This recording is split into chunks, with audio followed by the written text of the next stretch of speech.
തുടങ്ങാം. കസർത്തുമായി കവലയിലോട്ട് ഇറങ്ങുകയാണ്. മിന്നിച്ചേക്കണേ. ഇടുക്കി റേഷൻ കടയിൽ വിലക്ക് നേരിട്ട മറിയക്കുട്ടിക്ക് സഹായമെത്തിച്ച് കേന്ദ്രമന്ത്രി സുരേഷ് ഗോപി.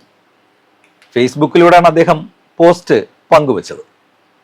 റേഷൻ കടയിൽ വിലക്ക് നേരിട്ട മറിയക്കുട്ടി ചേട്ടത്തിക്ക് വേണ്ട സാധനങ്ങൾ സുരേഷ് ഗോപി ഫാൻസ് അസോസിയേഷൻ നൽകി. ഇടുക്കി ജില്ലാ കമ്മിറ്റി എല്ലാ സഹായവും എത്തിച്ചിട്ടുണ്ടെന്നും സുരേഷ് ഗോപി ഫേസ്ബുക്കിൽ പങ്കുവച്ച പോസ്റ്റിൽ വ്യക്തമാക്കി. സഹായം എത്തിച്ച ഇടുക്കി ജില്ലാ കമ്മിറ്റിയിലെ അംഗങ്ങൾക്കും നന്ദിയും അദ്ദേഹം അറിയിച്ചു. ഈ ഫേസ്ബുക്ക് പോസ്റ്റിൽ വന്ന കമന്റുകളാണ് നമ്മൾ ഇന്ന് കവലക്കസരത്തിൽ ഉൾപ്പെടുത്തിയിരിക്കുന്നത്.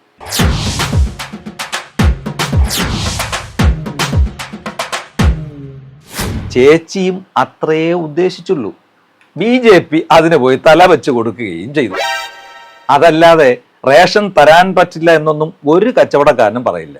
അതിപ്പോ മേലനങ്ങാതെ മറിയക്കുട്ടിക്ക് അരി കിട്ടി. ഇതാ മറിയച്ചേട്ടത്തി പൊളിച്ചു. ചേച്ചി മാസല്ല, കൊല്ലമാസാണ്. ഒരു കമന്റ്, മറിയക്കുട്ടി ചേട്ടത്തിക്ക് കാഞ്ഞ ബുദ്ധിയാ. ഇവിടുത്തെ രാഷ്ട്രീയക്കാരെക്കാൾ ബുദ്ധിയുണ്ട്. മറിയക്കുട്ടി ചേട്ടത്തി വെറും കുട്ടിയല്ല, മറിയും കുട്ടിയാണ്. കമ്മ്യൂണിസ്റ്റിനെ തേച്ച് പെൻഷൻ വാങ്ങി, കോൺഗ്രസ്സുകാരെ പറ്റിച്ച് വീടും വെച്ച്, ഇപ്പോൾ സംഘികളെ പറ്റിച്ച് ജീവിച്ചു പോകാനുള്ള വകുപ്പും ഉണ്ടാക്കുന്നു മറിയച്ചേട്ടത്തി. ഇതാണ് ഒരു കമന്റ്. തേപ്പും പറ്റിപ്പൊന്നും അല്ല, നമുക്ക് കക്ഷി രാഷ്ട്രീയമൊന്നും ഇല്ലെന്നേ, എല്ലാം നമ്മളെ പിള്ളേരല്ലേ. വേറൊരു കമന്റ്, സാധനങ്ങൾ എത്തിച്ച് നന്നായി, പക്ഷെ റേഷൻ തരില്ല എന്ന് പറഞ്ഞ കടക്കാരനെ ഒന്ന് ശരിക്കും കാണണ്ടേ. റേഷൻ തരില്ല എന്ന് പറയാൻ അവൻ എന്താണ് അവകാശം? ചേട്ടാ സൂക്ഷിച്ചിരുന്നോ, പണി വരുന്നുണ്ടേ. കോൺഗ്രസ്സുകാരന്റെ തന്തയുടെ വകയാണോ റേഷൻ കട?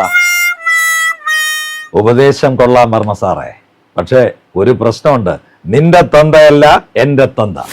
ഒരു കമന്റ്, രാഷ്ട്രീയം കളിച്ച് ഈ സുന്ദരമായ കേരളത്തെ നശിപ്പിക്കും, ഗോഡ്സോൺ കൺട്രിയെ ഡോക്സോൺ കൺട്രി ആക്കുമെന്നാണോ? അസൂയക്കാർ, കമ്മി കൊങ്ങി കൂട്ടങ്ങൾ. മറിയച്ചേട്ടത്തേക്ക് മനക്കരുത്തുണ്ടെന്നറിഞ്ഞ് ഇനിയും ഉപദ്രവം തുടങ്ങിയാൽ അതിവേഗ കോടതിയിൽ പോണേ. അരിയൊപ്പിച്ച പാടറിയാം.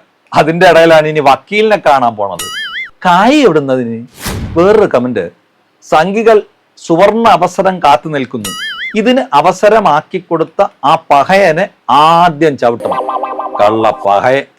ഒരു കമന്റ് ഇങ്ങനെയാണ്, കുറച്ച് ഉച്ചിഷ്ടവും അമേദ്യവും ആ തള്ളയുടെ വായിൽ കുത്തിക്കയറ്റിയിട്ട് പോ. ഇവിടെ ആരും ഒന്നും തന്നില്ല, ഇവിടെ ഒന്നും കിട്ടിയില്ല, വയ്യ. നമ്മളെ സിനിമയുടെ ഡയലോഗ് നമുക്ക് തന്നെ കൊണ്ട്. ഒരു സ്വർണ്ണ കിരീടം കൂടെ കൊടുത്തുകൂടെ എന്നാണ് ഒരു കമന്റ്.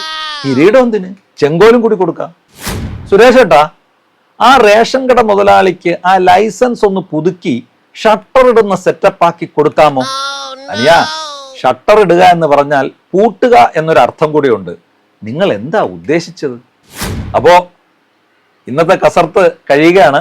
കവലയിൽ വീണ്ടും കാണാം. അപ്പൊ എല്ലാവരും ഓക്കെ അല്ലേ? By the by, all the best.